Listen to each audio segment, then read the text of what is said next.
Agar siz shu videoni ko'rayotgan bo'lsangiz, demak siz arxitektura sohasida o'zingizni shaxsiy biznesingizni ochib, o'zingiz hozir ishlab turgan firmangizdan chiqib ketmoqchisiz. Xo'p, lekin o'zi mana firmada qaysi payt chiqib ketsa, aynan shu ochayotgan biznesingiz yurib ketish ehtimoli ancha katta bo'ladi. Keling, mana shu narsani birinchi ko'rib chiqaylik. Xo'p, birinchi o'rinda xohlardim, videoni ko'rayotgan bo'lsangiz, birinchi o'rinda mana bunaqa bloknot yoki qog'oz oling, qo'lingizga, keyin ruchka oling chizishimiz uchun. Men sizlarga aytaman, sizlar chizasizlar. Xo'p, birinchi o'rinda chizayotganingizda qaranglar, daftaringlarni o'rtasidan bitta vertikalniy chiziq tortasizlar va gorizontalniy chiziq tortasizlar. Ya'ni bu yerda x va y o'qlari bo'ladi. O'shani 4 ga bo'lasizlar daftaringlarni. Keyin 8 ga bo'lasizlar. Buning uchun 45 gradus burchakni bu yoqdan va bu yoq betini parallelniy chiziq tortasizlar va shunda daftaringlar 8 ga bo'linadi.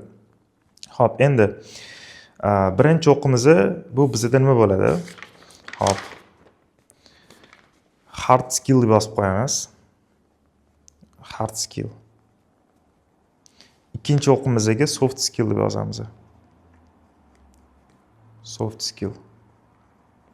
Xo'p, uchinchi o'qimizga mijoz baza, ya'ni klientskiy baza bo'ladi-yu, chiqib ketganingizdan keyin sizlarda klientskiy baza bo'lishi o'zi обязательный. Mijoz bazasi. Mijoz baza deb yozib qo'yamiz. Xo'p, bu 4-chi o'qimizga pul bo'lishi kerak. Ya'ni biz shaxsiy ish boshlayapmizmi, u yerda baribir investitsiya qilish kerak biznesga. Va shundagina keyinchalik bu narsa sizga pul bo'lib qaytib kelish ehtimoli katta bo'ladi. Pul tikmasa qiynalamiz. Investitsiya. Pul yoki investitsiya deb yozib qo'yamiz. Xo'p. Bu yerga xodim. Xodim nimaga kerak? Chunki ko'p arxitekturniy firmalarning muammosi, men alohida chiqib ketganimdan keyin o'zim ishlayman deydi, bitta arendaga xona oladi. Arenda xonasi примерно $300 atrofida bo'ladigan bo'lsa, o'zim ishlayman deydi. Bitta yoki ikkita proyekt maksimum bitta odam qila oladi bir oy ichida. Bitta deylik, bitta proyekt qila oladigan bo'lsa, proyektning narxi примерно o'rtacha $600-700 atrofida bo'ladigan bo'lsa, uni примерно 80% qismi arendani o'ziga chiqib ketadi, qolgani o'zida qoladi. Ya'ni bu narsa unga yetmaydi. O'shaning uchun xodim ishlatish kerak yoki outsourcedan yoki kelib ishlaydimi farqi yo'q, lekin xodim ishlatish kerak. Xo'p, keyingisi lokatsiya. Lokatsiya nimaga kerak bizga? Masalan, biz o'zimiz arxitekturniy firma ochmoqchimiz. Arxitekturniy firma ochganimizda bizani arxitektura xizmatidan foydalanadigan odamlar boy mijozda bo'ladi. O'shanga mashinalarni qo'yishiga yoki udobniy qanaqadir lokatsiya qo'yib qo'yadigan bo'lsak va shundagina lokatsiya orqali ham mijozga qanaqadir komfort yaratib bergan bo'lamiz. Xo'p, keyingisi networking. Ko'pchilik klientskiy baza bilan networkingni bitta narsada bo'lishadi va xato qilishadi. Ikkalasi ikki xil narsa. Hozir tushuntirib beraman nimaligini. Networking. Xo'p, mijoz baza nima bu bizda? Bizda oldin mijoz bo'lgan. Mijoz bo'lgandan keyin u mijoz sarafani marketing orqali mijoz bizga bog'lanib qolgan. Ya'ni qanaqa? Mijozga biz proyektimizni zo'r qilib berganmiz va u mijozga qilib berganimizdan keyin mijoz orqasidan yana ikkita mijoz keldi. U ikkita mijoz har bittasi yana ikkita mijoz olib keladi. Ya'ni bu narsa shunaqangi bog'lanib ketadi bizga. Ya'ni bu narsa sarafani marketing deyiladi va mijoz bazasi deyiladi bu narsa. Xo'p, networking nima? Networking bizda kutilayotgan mijozlar. Arxitekturda, ya'ni arxitektura sohasida harakat qilinglar. Networkingda faqat arxitektorlarni o'zi bilan emas, boshqa soha vakillari, masalan, marketologlar bo'lishi mumkin yoki bitta boy qatlamga xizmat qiluvchi soha vakillari bo'ladi-ku, baribir. Marketolog, targetologlar bo'ladi. Ya'ni nimaga ularni ko'proq ushlayapman? Chunki marketing qismi asosan bizneslarga yordam berayotgan bo'lsa, masalan, restoranlarga, o'quv markazlariga yordam berayotgan bo'lsa, agar ularni ushlaydigan bo'lsanglar, katta ehtimol bilan marketolog tavsiya berishi mumkin biznes egasiga. Mana bunaqa interyer dizayner tanishim bor. Sizlarga yordam berishi mumkin dizayn xizmatini qilishga. Chunki o'zimizda bo'lgan case, ya'ni biz bitta tadbirda bitta restoran marketing bilan shug'ullanayotgan, o'zim yoshi teng, o'zim bilan teng bitta bola bilan tanishganman va uning orqasidan restoran proyektini olganmiz. Ya'ni shu narsa o'sha boy qatlamli mijozlarga yoki bizneslarga xizmat ko'rsatadigan arxitektura sohasidan boshqa soha vakilini bilan tanish orttirish kerak. Ya'ni bu narsa bizda networking bo'ladi. Mijoz baza tushundinglar, ya'ni ikkalasining farqi nimadaligini. Xo'p, keyingisi texnika. Texnikaga nimani kiritamiz? Kompyuterlarimizni kuchini, kuchi uzr. Kompyuter kuchi biza masalan ishlayotgan paytimizda kompyuterimiz bizani proyektimizga mos bo'lmasa, kuchsiz kompyuter bo'ladigan bo'lsa, biz proyektni qila olmaymiz. To'g'risi. Va texnikaga yana mashinani ham kiritamiz. Xohlaymizmi biz klient bilan uchrashuvga borganimizda mashinada borish bilan avtobusda borishi juda ham katta farqi bor. Agar siz masalan mashinada keladigan bo'lsangiz, siz unga klientni miyasiga shunaqangi bir mesej berasiz, bu puli bor ekan, ya'ni puli bor degani mendan oldin ancha-muncha klient ishini bitirgan va o'zini sohasida yaxshi pul topadigan vakil. Bu degani ishi mutaxassis degani. O'zingizlar tasavvur qilinglar, sizlarning oldingizga Cybertruck haydaydigan bitta odam kelyapti-da, keyin avtobusda kelyapti. Sizlar Cybertruck haydaydigan odamga qarab, voy buni hozir xizmat narxi ham ancha qimmat bo'lsa kerak deb o'ylaysizlar-da. Ya'ni miyaga shunaqa mesej berib qo'yadi mashinani o'zi. Statusga ishlaydigan narsa. Xo'p, ertaga sizlar xizmatinglar 1000 so'mlik xizmatinglar 2000 so'm etsanglar ham, agar mashinada keladigan bo'lsanglar, bu narsa katta ta'sir qiladi va xizmatni qimmat chekka sotishga majbur qiladigan narsalardan bittasi. Xo'p, endi chizganimizdan keyin hard skilldagi liniyasiga 2 dan 5 gacha baholaymiz. Mana 2 yo 1 dan 5 gacha uzr. 1 2 3 4 5 qilib baholaymiz. 3 o'rtasiga qo'yib qo'yamiz, 3 asosiy qilib qo'yamiz. Mana. Endi xuddi shunaqa aylana qilib, rotate qilib, xuddi shunaqa qilib chiqamiz. 1 2 3 4 5 1 2 3 4 5. Xo'p, endi hard skillda o'zingizlarni baholanglar. Qanaqa hard skillga nimani kiritsa bo'ladi? Biz texnikalarda ishlashimiz, masalan, AutoCAD, programmalar degani, AutoCAD, 3D Max, Revit dasturlarni qanaqa darajada bilamiz? Agar zo'r bilsak, bunga 5 qo'yib qo'yinglar. Masalan, men o'zimni analizim qolmay, ya'ni o'zim o'sha arxitekturniy firmadan chiqib, o'zim firma ochayotganimda qanaqa etapda ochganman, aynan shu narsani qo'yaman. Ya'ni hozirgi darajam emas bu, o'sha paytdagi darajamni hozir sizlarga analiz qilib ko'rsatyapman. Xo'p, hard skill, masalan, u payt menda AutoCAD, Revit unaqa talab katta bo'lmagan. AutoCAD bilan 3D Max o'zi bilan ham loyihalar bitirib tashlasa bo'ladigan darajada edi u paytda.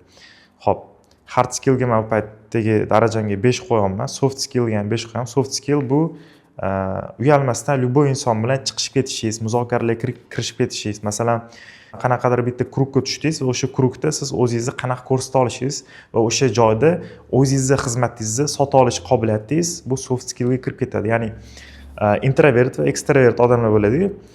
Agar siz arxitektura biznesini boshlayotgan bo'lsangiz, introvert bo'lsangiz, bu sohada o'lib ketasiz. Ya'ni ochiqcha gapiradigan bo'lsak, ekstrovert bo'lishga harakat qilish kerak, любой inson bilan chiqishib ketish kerak, kerak bo'lsa tegirmonga solganda butun chiqadigan inson bo'lishingiz kerak. Xo'p, bunga 5 qo'yamiz. Men bu paytda yaxshi bo'lgan soft skill, o'sha paytdan chiqib ketganman. Mijozlar bilan men любой inson bilan xohlasam chiqishib ketaverardim.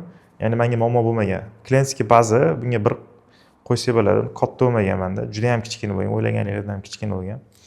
Xo'p, pul investitsiya bunga ham 1 qo'yamiz. Pul umuman bo'lmagan. Arxitektura sohasidan chiqib, birinchi o'rinda o'quv markazi ochganmiz. O'quv markazi qanaqa ochganman? Uydagilar HP notebook olib bergan menga va $600 uydagilar olib berishgan. O'shanda buni men $400 sotganman, 1,5 yilcha ishlatganman va $400 sotganman buni. Sotganimdan keyin qolgan narsani to'g'risini aytsam yeb ichib yuborganman. Ochiqcha gapiradigan bo'lsa, 200 ming so'm pulim qolgan. 200 ming so'mga xona olganmiz. Arendaga joy olganman. Arendator bilan gaplashganmiz. Arendani birinchi oyini hozircha to'lamayman, oxirgi oyini to'lab berish mumkin deganman. Arendator, lekin o'sha payt to'g'ri tushungan. Va 200 ming so'mga target yoqqanman Instagramdan. U payt targetda o'lik tanishim bo'lardi, tekinga yoqib bergan menga. O'shani 5 ta o'quvchi tortganmiz va AutoCAD bo'yicha 1,2 million so'mdan, adashmasam 1,2 yo 1,3 million so'mni o'qitganmiz 5 ta odamni va shundan biz arenda to'laganmiz va undan keyin pullar yana bu yoqqa urganmi, yana 5 ta o'quvchi kattalashib ketgan. Ya'ni o'quvchi baza ko'paygandan keyin o'zimni profilimga fokus qaratishni boshlagan. O'zim profilim orqali arxitekturada o'zimni xizmatimni sotishni boshlaganman. Xo'p. Mijoz baza bo'lmagan, pul investitsiya ham bo'lmagan menda. Ya'ni 200 ming so'm bilan boshlangan, ochiqcha gapiradigan bo'lsa, xodim вообще bo'lmagan. lokatsiya bo'lgan, lekin pastimizda kutib oladigan joy bor, mashina qo'yadigan joy bor, lekin nima minusi bor? Bizaniki, ya'ni o'quv markazi ichida joylashgan. Tushunishingiz uchun. O'quv markazi xonasini ichida biz mijozni kutib olganmiz o'quv markazi o'zida. Bu narsa juda katta minus bo'lgan. Alohida pergorniy zonamiz bo'lmagan. Pastdan agar klient mashinani qo'yadigan bo'lsa, bilaman sizga hozir o'tilayotgan dars juda ham manfaatli bo'lyapti. Ozgina vaqtingizni olaman. Sizga bitta zo'r onlayn produkt tayyorlab qo'yganman. Bu produkt narxi juda arzon, ya'ni qiymati bilan solishtiradigan bo'lsangiz, kerak bo'lsa bitta tushlik puliga siz arxitekturada zo'r bitta top mutaxassis bo'lishingiz mumkin. Xo'p, bu kursimda nima kiritilgan? Max bo'yicha eksterior va interior darslar kiritilgan va bundan tashqari birinchi mijozni Instagram orqali qanaqa topish, bu real caselar asosida o'zimni tajribamdan kelib chiqib aytayotganman, ya'ni bu boshqa birovdan ko'chirib bunaqa qilingan narsa emas. Assalomu alaykum, Firdavs aka, yaxshimisiz? Charchamayapsizmi? O'quv markazlari uchun modern dizayn va minimal dizayn haqida gapirgan targetingiz chiqib qoldi, juda ham chiroyli. Biz Andijonda o'quv realni o'zimda ishlagan case. Xudo olsa sizda ham ishlaydi, juda ham katta ehtimol bilan 99.9% ehtimol bilan ishlaydi. 0.1% ehtimol o'zingizni harakatingiz. Ya'ni addushi sabr qilib, men aytgan o'sha plan bo'yicha siz ketadigan bo'lsangiz, siz katta ehtimol bilan birinchi mijozni Instagram orqali topa olasiz. Agar sizga ham bu kurs qiziq bo'layotgan bo'lsa, narxlarini chiqarib qo'yaman. Bitta ko'rasiz bo'ladi.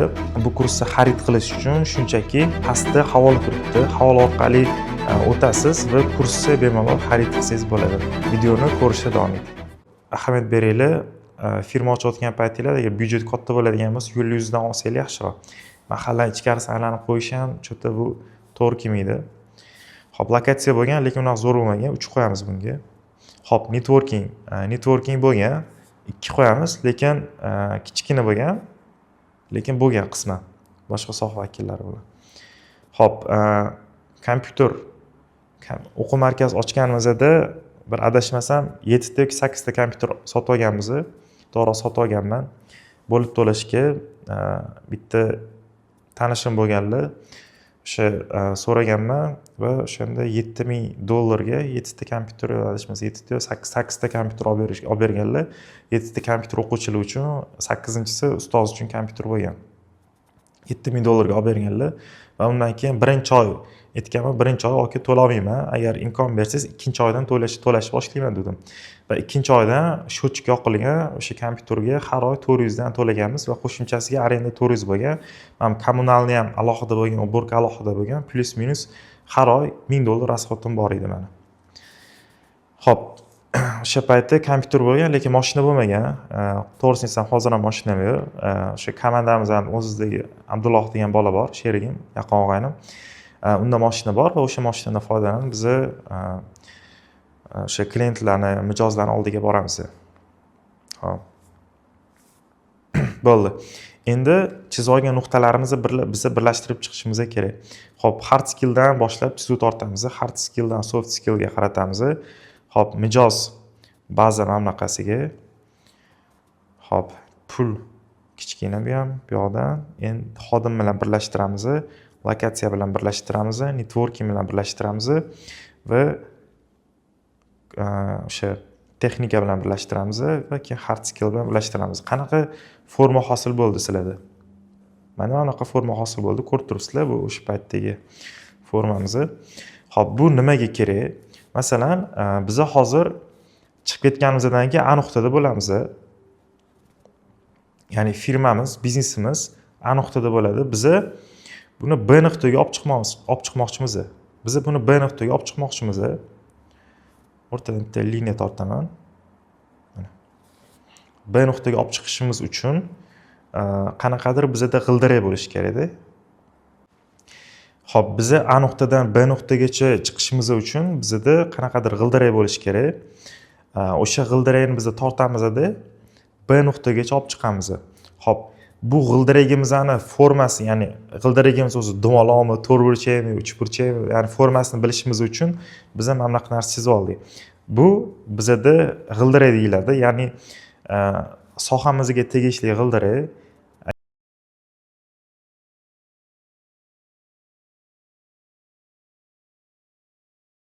Agar bu g'ildirak sizlarda mana bunaqasi hammasi zo'r bo'lib dumaloq bo'ladigan bo'lsa, sizlarni firmangiz zo'r yuradi. Sizlarda lekin manikiga o'xshab forma bunaqa bo'ladigan bo'lsa, yurib ketish ehtimoli bor, lekin juda ham qiynalasizlar. Mana to'g'risi aytsam, toshni ustiga tuz sepib yegan paytlarim bo'lgan. Tasavvur qilinglar, oyiga bir 1,5-2 million topayotgan bola shundoq chiqib ketdi-da, chiqib ketgandan keyin har oy $1000 rasxoti bor. Boshqa joyga berib turish kerak va bundan tashqari oilasiga pul berish kerak, o'ziga pul ajratish kerak. Примерно oyiga 2000 topishim kerak bo'lgan vaziyat edi. Harakat qilganmiz, yondirib bo'lsa ham topishga. Xo'p. Sizlarda qanaqa forma hosil bo'ldi? Ya'ni g'ildirakga o'xshadimi? Menda примерно men ko'rayotgan bo'lsam, mana shunaqa forma hosil bo'ldi. Agar sizlarni chizgan mana bu formangiz g'ildirakga ozgina yaqin kelgan bo'lsa ham, ochishni maslahat beraman. Ochib ko'ringlar. Ochib ko'rganingizdan keyin bilasizlar, firmani ta'mini ko'rib ko'rish kerak baribir. Erkak kishi nimaga? Chunki o'zi alohida chiqib ketsagina, uni tepasidagi boshlig'i bo'ladi, ya'ni firmada boshliq bo'ladi. Boshlig'i tushunishni boshlaydi. U puli qayerga ketyapti, nima qilyapti, hammasini tushunishni boshlaydi. Masalan, ertaga arxitekturniy firmada ishlayotgan bo'lsanglar, boshlig'inglar zo'r mashina minib keladigan bo'lsa, nimaga bu mashina minyapti, bizga pul bermayapti degan tushuncha bo'lmaydi. Mashina ham bu qanaqadir proyekt uchun kerak bo'ladigan resursligini tushunib yetasizlar. O'shaning uchun ochib ko'ringlar, agar sizlarning formangiz ozgina g'ildirakka yaqin chiqqan bo'lsa. Agar sizlarga video foydali bo'lgan bo'lsa, shunchaki like bosib qo'ying, obuna bo'lib qo'ying. Sizlarni yana videoda kutamiz.